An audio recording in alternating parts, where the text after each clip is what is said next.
Hello everyone, let's take a look at the components of this low voltage withdrawable switchgear and its drawer. This unit consists of several functional modules. Let's explore the internal components of the drawer.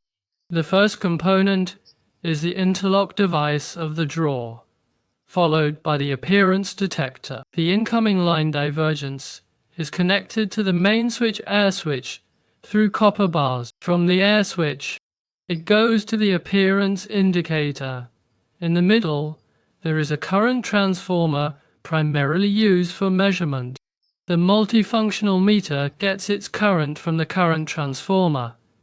In front of the switch, there is an operating mechanism.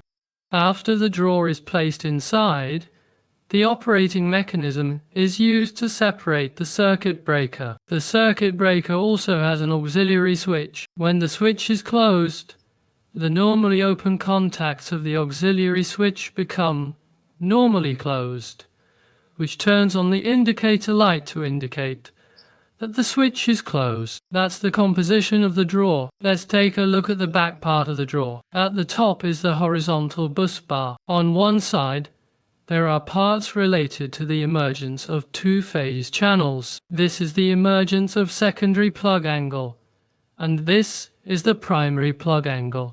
Inside each drawer, the main female plug goes into this location and is connected to the switch for power output. On this side is the secondary terminal section, and on the top are the labels for phase A, B, C, and neutral with the subscript D below. This is the composition of the drawer.